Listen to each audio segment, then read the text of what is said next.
All right. A full house. I am not nervous. No what? Lies, all lies.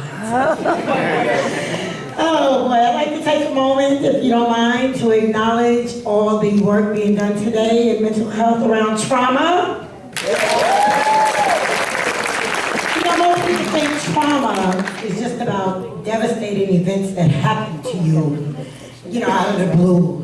Well, I'm here to tell you that trauma, everyday growing pains, can be traumatizing. Like my first bra purchase. Oh boy, do I remember that. I remember going in the store and, I need a bra. And the woman said, raise your arms. She measured me. She says, I'm sorry, we don't have anything that small. Oh, I was not discouraged. I just went on to the next store and they said, we don't have anything that small. And this went on for the whole row of stores. I was exhausted. I ran up in that last store and I pulled up my shirt and I said, do you have anything for me? And they looked at me and said, yeah, clear as hell, I'm fine.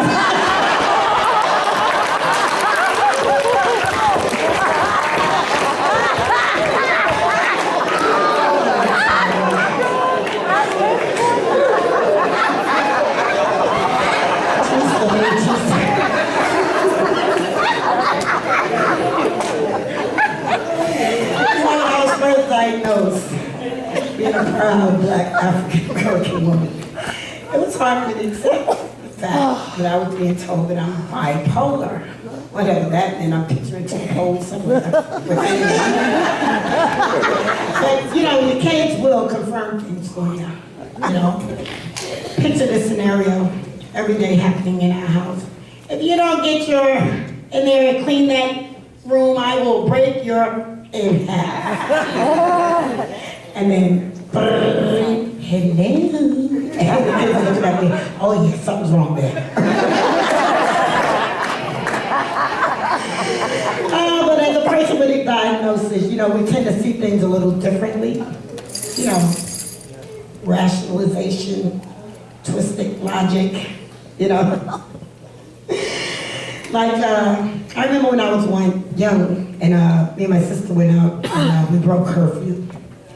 And here comes this twisted logic. We tiptoe in. Dad's sleeping on the couch to make sure he wakes up when we tiptoe in. And as we tiptoe past him, he sits up and he goes, why are you girls coming in so late? And I looked at him and I said, oh, come on, Dad. It's not late. It's early in the morning. Don't we get a great start on breakfast? You feel like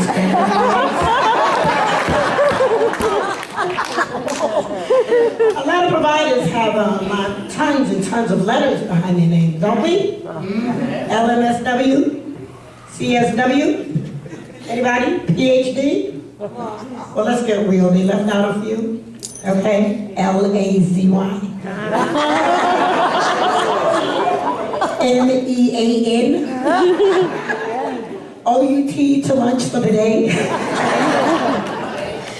Oh boy, I tell you, psychiatry. I once had a therapist who treated me like I was such a nuisance. Theresa, really, you gotta get a grip. You're too persistent. Oh, all right. Maybe I shouldn't have followed her hallway home to make my point. Yeah, I'm a pretty aggressive advocate. I believe one way or the other we're gonna get what we want. If I'm coming, we're gonna get what we want. You're either gonna give it to us because we're entitled, because you're in the mood to give away something, or just to make me go away, but one way or the other, we're gonna get what we want.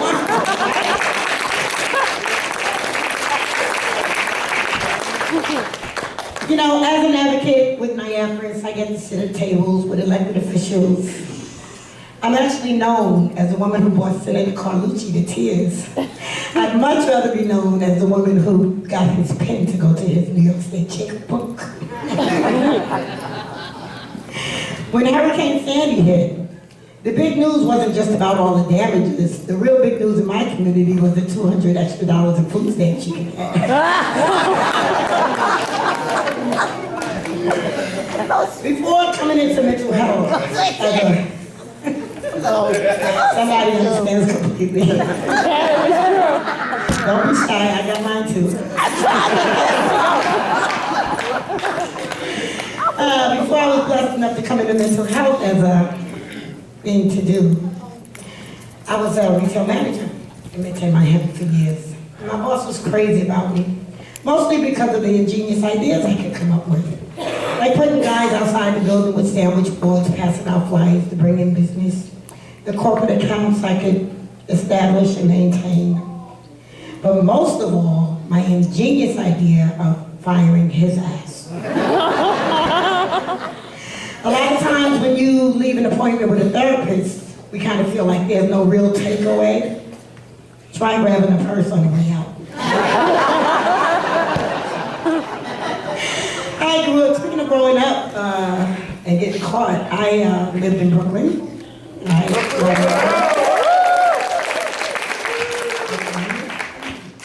The mice were ferocious. I call them circus mice. But they weren't just like active, they were tough. It's like you flick on the light, and there's one holding an AK-47 talking about, who that, who that?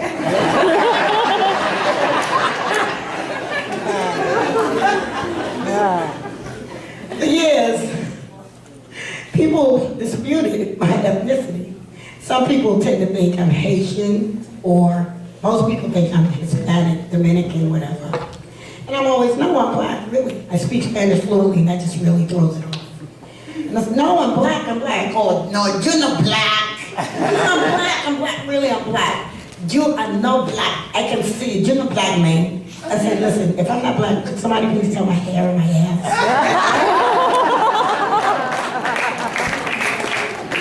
Speaking of, I have a really big one.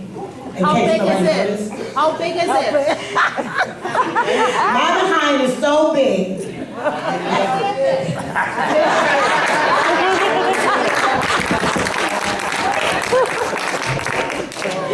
As an infant, I never wore a pamper. I was born wearing Depends. Thank you very much.